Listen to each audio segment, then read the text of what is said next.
به نام خداوند بخشنده و مهربان، همگیاران عزیز، امروز باز در خدمت یک شما هستیم و موضوع امروزه صحبت ما تاجیکستان در میان انتخابات و کووید 19 است.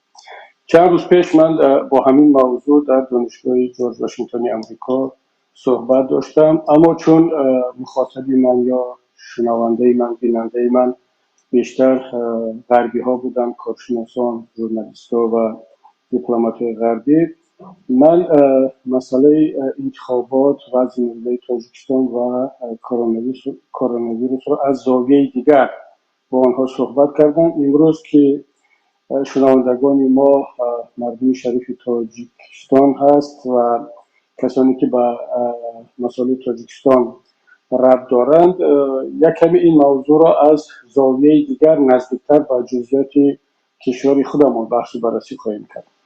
چرا ما بار دیگر به این موضوع برگشتیم؟ شما هموطنان عزیز یادتان هست که هنوز چند ماه پیش در آغاز شروع پاندمی یا کرونا ویروس در جهان و از اون جمله در تاجیکستان ما در این موضوع یک چند صحبت کرده بودیم و مسئله رو خیلی جدی گرفتیم، مشکلات موجوده رو مطرح کردیم و سوال گذاشتیم که چرا حکومت تاجیکستان اعتراف نمیکنه که در کشور ما کرونا ویروس هست. شما میدونید که تاجیکستان، ترکمنستان، کره شمالی و بلاروس یا یک چند کشور دیگر وقتی که جهان را فرا گرفته بود پافشاری میکردن که در کشورهای ما کرونا ویروس نیست و عادتا این طبیعت کشورهای دیکتاتوری هست که حقیقت را از مردم خود پنهان می‌دارند. اما بعد وقتی که دیدن که نمیشود و مردم دارند با شماره زیاد میمیرند، کسری همه جا را فرا گرفته است و نتوانستند پنهان کنند،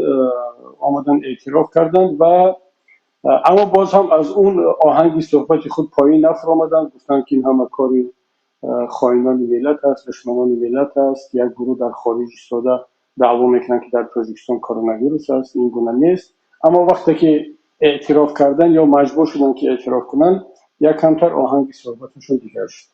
بعدا در نتیجه هم چاره‌بینی‌های لازمی که در داخل کشور گرفته شد و هم رعایت معیارها از طرف مردم، موج یا اون شدت کرونا ویروس در تاجیکستان یک کمتر پایین رفت و مثل در تمام جهان امروز تمام دنیا رو موج دوم کرونا ویروس فرا گرفته است و حتی در اینجا هم در اروپا هم ما شاهدی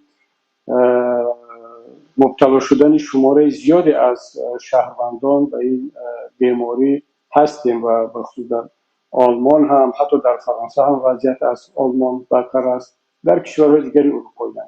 تاجیکستان ما هم استثنا نیست و در تمام منطقه از نو این موج فرا رسید و اما اون چیزی که برای ما خیلی مهم است و باعث نگرانی ما گشته است و چرا ما را مجبور کرد که بار دیگر به این موضوع برگردیم، این است که جامعه کاملا بی‌تفاوت شده است نسبت این موضوع و مسئله کرونا ویروس را رها کردند. دیگر اون احتیاط، اون نگرانی و اون آمادگی هایی که برای یک پاندمی از طرف مسئولین کشور، از طرف مردم گرفته شود متاسفانه مشاهده نمیشه. و برعکس ما میبینیم که حکومت تلاش کرده ایستاده است تا اینکه موضوع کرونا ویروس فراموش شود و در سایه موضوعهای دیگر قرار بگیرد، از اون جمله در سایه موضوع انتخابات. البته انتخابات برای هر کشور مهم است، اما نه برای کشورهای مثل تاجیکستان، مثل بلاروس که از نتیجه انتخابات، از رأی مردم هیچ چیز وابسته نیست. شما دیدید که مردم بلاروس وقتی که آمد و نامزد اپوزیسیونی سویتلانا تیخانوفسکیا رأی داد، اگرچه تیخانوفسکیا نامزدی از همه قوی نبود، لوکاشنکو نامزد قوی را زندانی کرد، از اون جمله شوهر خود تیخانوفسکیا را و چند نامزد دیگر را، ولی با وجود این هم ملت آگاه بلاروس آمد رأیش رو به نامزد اپوزیسیونی داد، چون آنها گفتند که ما از یک نفر در طول 26 سال خسته شدیم، بس است.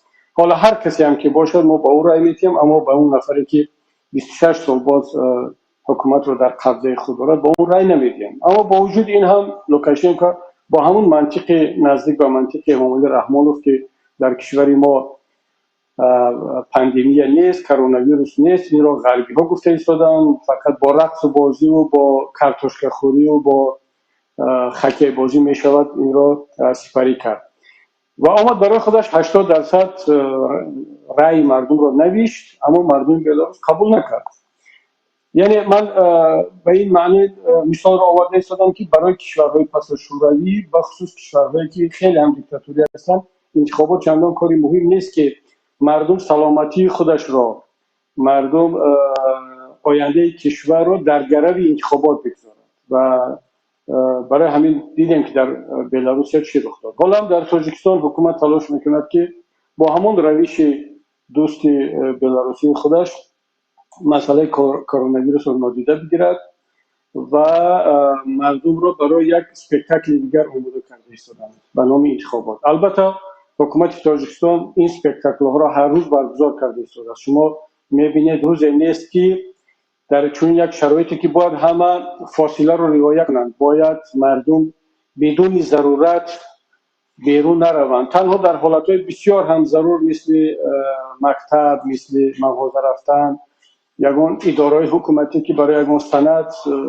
بازار رفتن خیلی ضرور هست. اما میبینیم که هزارها و چندین هزار مردم را سفربر میکنند در این چهاربینی ها، و خصوص دختران و جوانان را که اینها جمعشان در مراسم رقص کنی برای پیشواز رحمانوف یا حالتهای دیگر، اینا همه جایهای هستند که مردم در آنجا مبتلا می شوند، مردم گرفتاری کسل می شوند.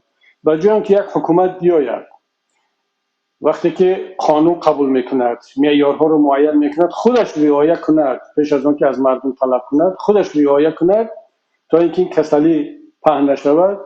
حکومت چون دیکتاتوری است و میخواهد که مردم رو همیشه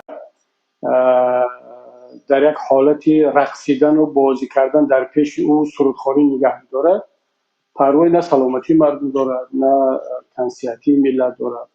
و مهم برای آنها این است که باید اون وقت گذرانی و خوشگذرانی و اون شکوه و شهامت خود را به نمایش بگذارند و می‌بینیم که چهاربینی‌های بزرگ برگزار میکنند. روزی نیست که در شبکه‌ها، در رسانه‌ها خبر پهن شود که در ناحیه‌های ختلان، در ناحیه‌های تابع جمهوری، ولایت سوخت این گونه چهاربینی‌ها برگزار نشود. و سوال با وجود میاد که پس این قانون‌ها، این طلبات‌ها برای کی بود؟ اگر یک مرد، یک شهروند عادی در مرشودکه، در اتوبوس، در کوچه، در مغازه اگر مسکن پوشیدی رعایت نکرد، می‌بینید که رو جریمه میکنن، او را جزا میدهند. ولی وقتی می‌بینیم که خود پرزیدنت، خانواده پرزیدنت، وزیران و کسانی که در چهاربینی‌های عمومی شرکت میکنند بدون مسکن حضور دارند، برای اینها هیچ جزای، هیچ جریمه پیش بینی نمی‌شود. این است که احترام به قانون در ما کم شده است، برای اینکه مردم می‌بینند که قانون به حال انتخابی اجرا می‌شود. برای کسانی که وقتی که برای خود حکومت لازم است قانون اجرا نمی‌شود، اما وقتی که یک شهروند عادی آن را اگر یک ذره هم از قانون بیرون رفت، حتی اگر در چارچوب قانون هم باشد، حکومتداران آن را به شکل خود تفسیر می‌کنند و شهروندان عادی را جریمه می‌کنند. و این حالت ما را وادار کرد که بار دیگر برگردیم به موضوع کرونا ویروس و ربط آن به انتخابات.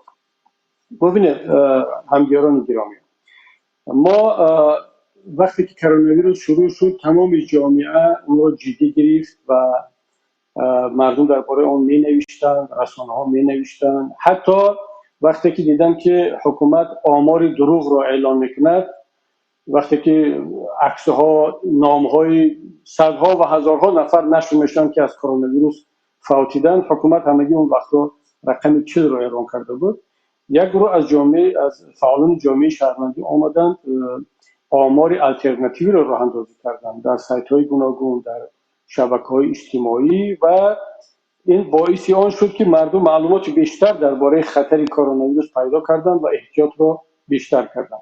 اما حکومت اومد یک چاره‌هایی را دید، مثل قانون قبول کرد و محدود کرد اطلاع رسانی مردم را و زیر پوشش آنکه معلومات بر دروغ پهن شود در جامعه، آمدن سد راهی پهن کردن معلومات‌های واقعی و الटरनेटिव را گرفتن. امروز جامعه کاملا ساکت است. حتی رسانه‌های خبری که در خارج هستند و حکومت با آنها دسترسی ندارد، از دادن معلومات واقعی در مسئله کرونا ویروس، قربانی‌های کرونا ویروس خودداری می‌کنند. اون فعالان اجتماعی که سایت‌های الटरनेटिव را راه اندازی کرده بودند، آنها دیگر فعال نیستند. در شبکه‌ها در موضوع کرونا ویروس تقریباً چیزی گفته نمی‌شود. یعنی این فضای ترس و هراس و جزا دادن نه تنها در داخل کشور باعث خاموشی در موضوع کرونا ویروس گشت، بلکه در خارج هم فعالان را از این گونه فعالیت‌ها باز داشت. و اما جهان اینطور نیست. جهان مسئله کرونا ویروس را خیلی جدی گرفته است. در اروپا ما می‌بینیم که الکی چندین وزیر فقط به خاطر آنکه بی اهمیتی کردن نسبت کرونا ویروس و به مردم معلوماتی درست ندادن، اونها به استعفا رفتن. شما آگاه هستید که حتی اگر جناب دونالد ترامپ در انتخابات ماه نوامبر امریکا اگر انتخابات را ببازد، از دست بدهد، رقیب او پیروز شود، بدانید که یکی از سبب‌هایش مناسبت نامناسب او با کرونا ویروس بود. او هم دقیقاً مثل بعضی پرزیدنت‌های دیگر ناپسندی کرد نسبت کرونا ویروس و دیدیم که شماره فوت شدگان در امریکا در سطح جهان یکی از بالاترین رقم‌ها بود. و امروز جامعه امریکا خیلی از ترامپ، از پرزیدنت امریکا شکایت دارد که با این رفتار نامناسب خود نسبت کرونا ویروس جان صدها و هزارها هموطن خود را در خطر گذاشت.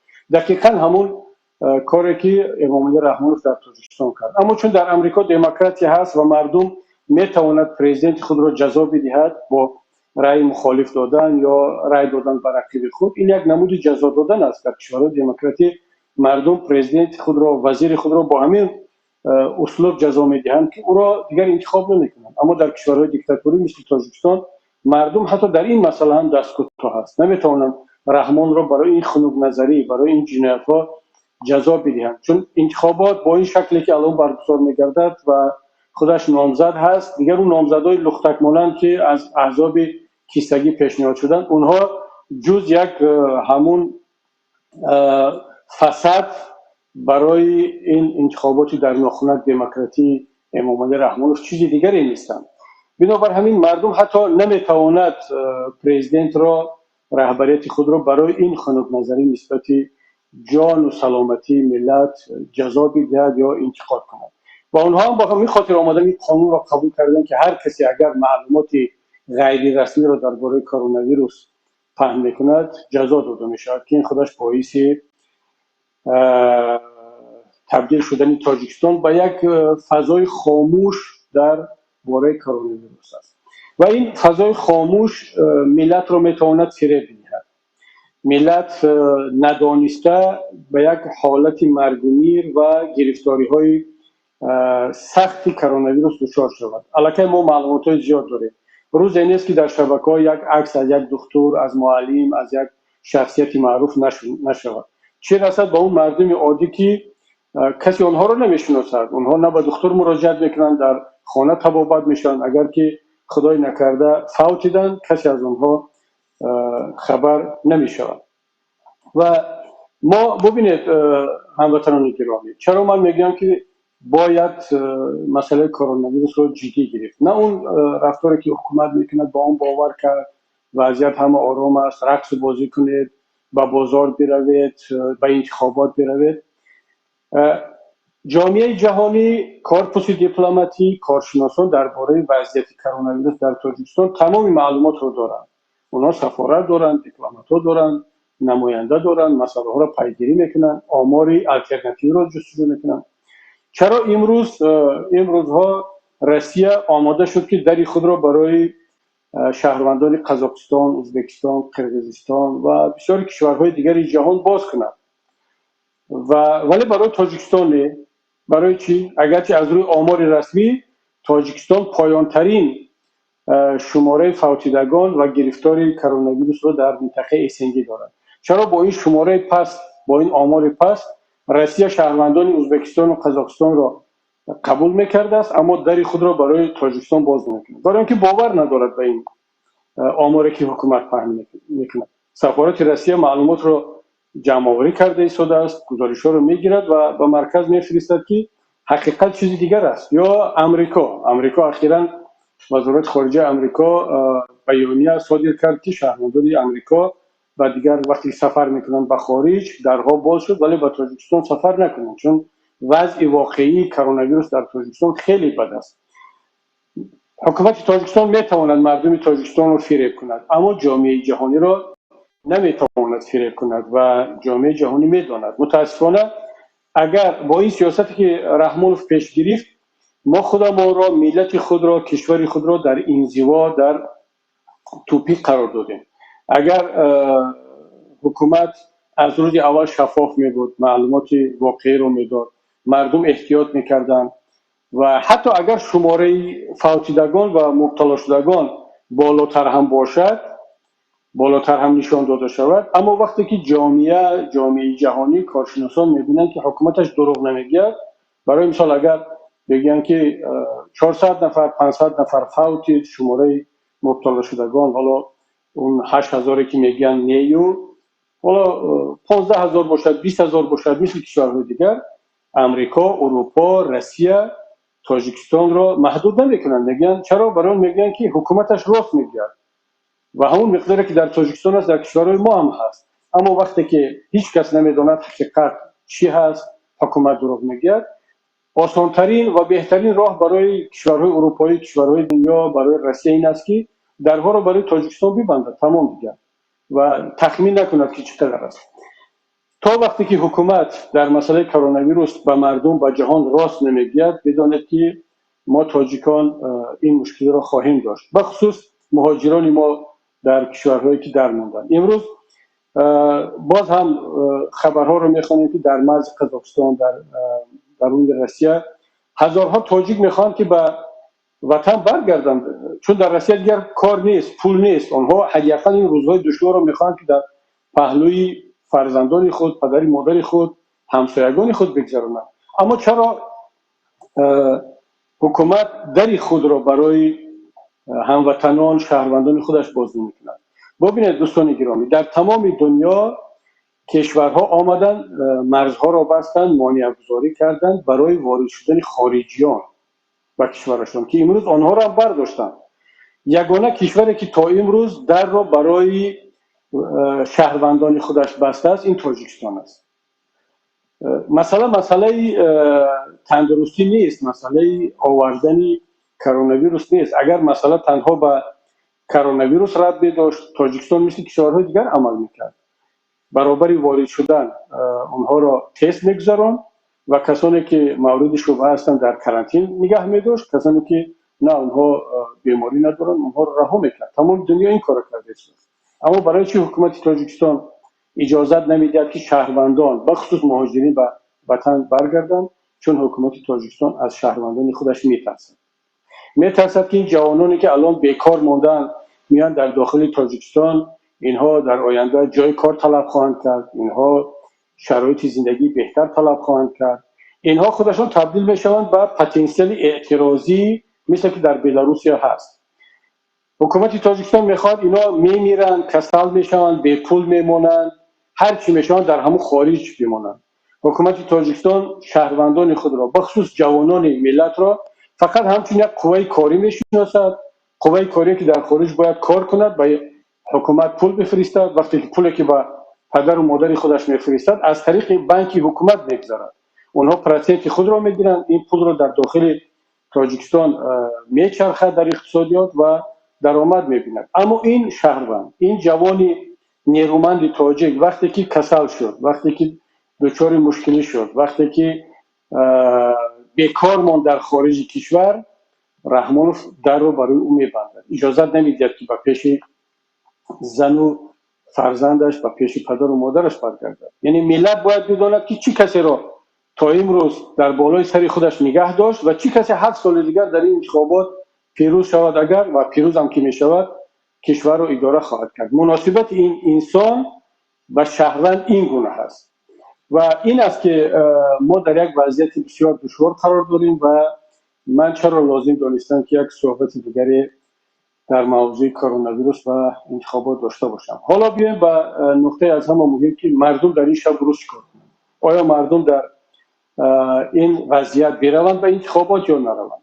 شما همتون آگاه هستید که پیمان ملی تاجیکستان و دیگر نیروهای اپوزیسیونی در خارج بوده. این چنین حتی نیروهایی که در داخل کشور هستند مثل حزب سوسیال دموکراتی این انتخابات را غیر قانونی دانستند و حزب سوسیال دموکراتی بایکوت کرد، چون او حق داشت بایکوت کند وقتی که در داخل کشور است، از روی قانون میتواند شرکت کند ولی بایکوت میکند. ما که در خارج کشور هستیم و قانون با ما اجازت نمیدهد قانونی عمل کننده امروزه که در انتخابات شرکت کنیم، ما فقط اون را غیر قانونی میدانیم و گفتیم مردم رو دعوت کردیم که مردم هم مناسبتشون رو به این انتخابات غیر قانونی بدانند و در اون اشتراک نکنند.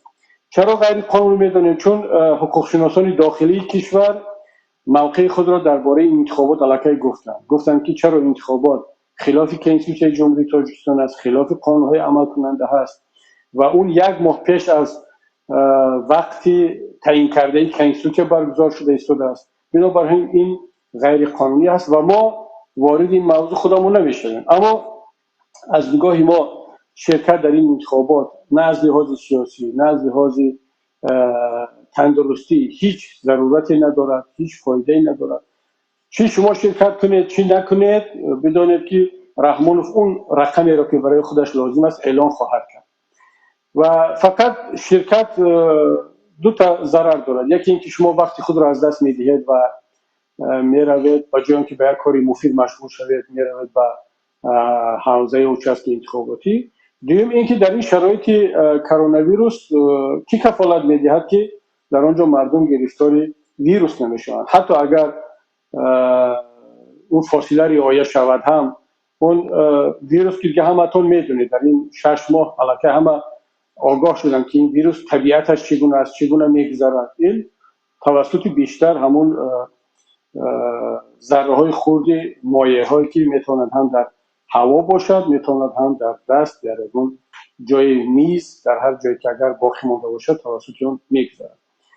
و بنابراین ما توصیه‌مون با ملت عزیز این است که دیگر چون این انتخابات اهمیت ندارد برای کشور، برای آینده کشور، برای حیات هر روزه شما، زندگی شما رو در آینده بهتر نخواهد کرد، بهترش اون است که باید کاری مفید برای زندگی خودتون و بهتر اون است که سلامتی خود را نگه بدارید و در این انتخابات شرکت نکنید. اما کسانی هم که حالا تحت فشار شرکت میکنند و چون حالا 100% انیق است که هم این تبلیغات و پروپاگاندا زیاد برده ایستادن و هم از طریق جماعت ها، رئیسان محله ها، دیرکتورین مکتب ها متاسفانه از طریق مسئولین دولتی به مردم فشار میارند که حتما در انتخابات شرکت کنند. اگر دیدید که نمیشود و شما را هم برای خط خائنان و دشمنان ملت وارد میکنند، در وقت شرکت کردن دیگر این فاصله ها را رعایت کنید و خواهش ما این است که تمام اون معیارهایی را که لازم هست باید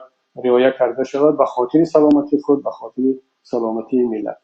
خب هموطنان گرامی، من در اینجا صحبت امروزه خود را به انجام میرسانم و بیشترم وعده داده بودیم که دیگر بعد کوتاه‌تر صحبت میکنیم و انشالله که در صحبت‌های بعدی در خدمت شما خواهیم بود. حالا اینجا یک چند سوال گفتن وارد شده است که من با آنها کوتاه جواب خواهم داد و بعدا انشالله با همین صحبت رو خاتمه میبخشیم.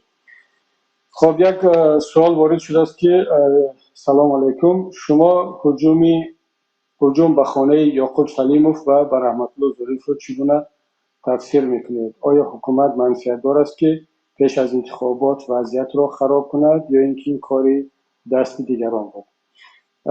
دوستان گرامی، اولش این که ما محکوم میکنیم این هجوم ها رو و پیمان ملی تاجیکستان هم شاید این روزها همین روز یا فردا بیانیه خود را در این باره صادر کند.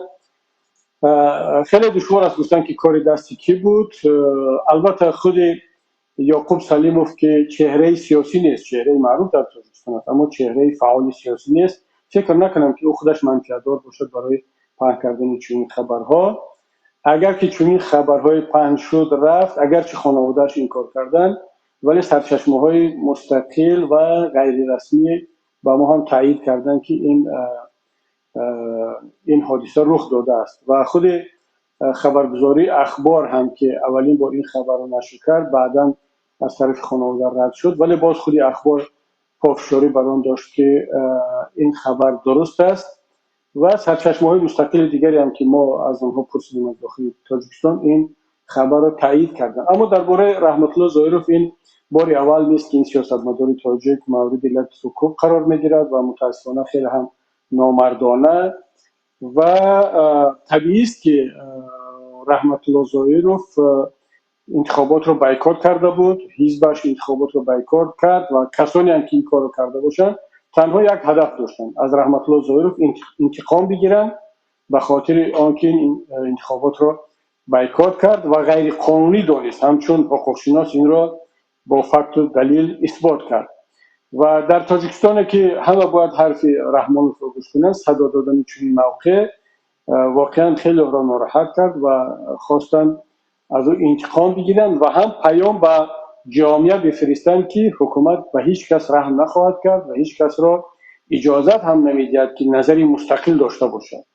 و من فکر میکنم که این حادثه را تنها همین گونه میتوان شرح داد، تفسیر کرد، زیرا ببینید هیچ کس در شرایط امروزه امکان ندارد که با نقاب در دو ماشین بیاید و در پایتخت و خانه یعقوب سلیموف هجوم کند. این کار را غیر از حکومت یا نهادی که نزدیک به حکومت است هیچ کس کرده نمیتواند. بعضی تفسیر میکنن که شاید که رهبر اول کشور از این خبر نداشت و بعضی از نهادهای قدرتی این کارو کرده باشند. آیا شما تصور میکنید که در تاجیکستان با اون وضعیتی است که رحمانوف تمام دیگ و طبق مردم را خبر دارد، خودش توسط قانون تنظیم می سنجد از طریق آدمانش که چند کیلو کارتوشکا و چند کیلو گوشت در معرکه و تویش خرج میکند، صرف میکند؟ آیا امکان دارد که یک وزارت، یک گروه بدون اجازت رحمانوف بیاد در خانه یک نفر دیگر شخصیتی مثل یعقوب سلیموف هجوم کند؟ اصلا امکان ندارد. بنابر همین این تفسیرش یک چیز است که این هجوم ها، این سوءقصد ها تنها برای ترساندن، برای خاموش کردن صدای اعتراضی مردم است. اما ببینید دوستان عزیز، ما باید ملت تاجیک در فکر خودمون باشیم. باید شخصیت های تاجیک، شخصیت های ملی ما مثل یعقوب سلیموف، مثل رحمت الله ظاهرov، مثل آیین‌نهاد بابا نظرور و کسانی که در داخل کشور ماندن و اینها وجدان ملت هستند، اینها باید در فکر خودمون باشیم و ملت با امید یا نباشد که حالا جامعه جهانی می آیند به خاطر آنکه نسبت یعقوب سلیموف یا رحمت الله ظاهرov این جنایت ها صادر شد صدا بلند میکنند. شما می دیدید پیشتر هم رحمت الله ظاهرov رو چند مرتبه لطکوب کردن. ما را در شهر کلاب وقتی دپوتات بودم رئیس حزب رفته بودیم، چقدر بالای ما هجوم شد با تخم و پمیدار و با هر چیزی که امکان داشتن. البته میخواستم اونجا پرووکاسیون کنم که بچهای ما هم، برادران ما هم یک جواب بدهند و بعد ما رو متهم کنند با آن که خب آمدن در شهر کلاب جنگ تشکیل کردن، که خدا رو شکر ما وضعیت رو مدیریت کردیم و نگذاشتیم که پیش ری این پرووکاسیون رو گرفتیم. اما کسی رو جزا ندادن. چند تا دیو کلمه خلیگانی بود است و آوردند و از هم عجیب است که با برادران اعضای حزب ما رو در اونجا جزا دادن، یا که اون هجوم کنندگان رو نسبت آنها کمی دغلانه رفتار کرده باشند. رجب میرزا را لطکوب کردند، دلیر شریف را لطکوب کردند، محمد علی حیات را لطکوب کردند، سیف الله زاده را لطکوب کردند و چندین نفران دیگر را لطکوب کردند. نه حکومت جنایتکاران را پیدا کرد و نه جامعه جهانی موقع گرفت ضد حکومت تاجیکستان یگان سانکسیا جاری کرد یا یگان تحریمات دیگر جاری کرد. اما شما دیدید که وقتی که این جنایتی که در روسیه نسبت ناوالنی رخ داد، حالا جامعه جهانی، کشورهای غربی چیکار کرده رسیدن؟ برای چی؟ شما فکر کنید که دلشون به ناوالنی میسوداد؟ نه. حالا ناوالنی که این جنایت صادر شد و باید جزا ببیند هر کسی کرده باشد. اما اینجا چون روسیه خودش اهمیت استراتژی دارد و توسط این حادثه میخواهند که روسیه را جزا بدهند، میبینید که کشورهای اروپایی، آمریکا، تمام دنیا درباره قضیه ناوالنی چه موقع گرفت. اما رحمت الله ظاهرov هم رئیس یک حزب اپوزیسیونی هست، نسبت اون هم هجوم شد. چرا همه خاموشن؟ برای آنکه خود تاجیکستان مورد توجه جامعه جهانی نیست، اهمیت استراتژی ندارد. در واشنگتن و در تهران و در مسکو و در بروسل کسی اصلا در فکر تاجیکستان و دوشنبه نیست. بنابراین همین دوستان عزیز، بار دیگر تکرار میکنم، بدانید که تقدیر ملت ما، سلامتی ملت ما، جان فرزندان این ملت در دست خودمون است. باید خودمون احتیاط کنیم و از همه مهمش کار کنیم که این جنایتکارانی که در سر قدرت هستن اینا باید ایواز شوند و کسانی بیان که دیگر نه یک اپوزیسیونر، نه یک سیاستمدار، نه یک شخصیتی مثل یعقوب سلیموف یا هر کسی دیگر در منزلش مورد هجوم قرار نگیرد.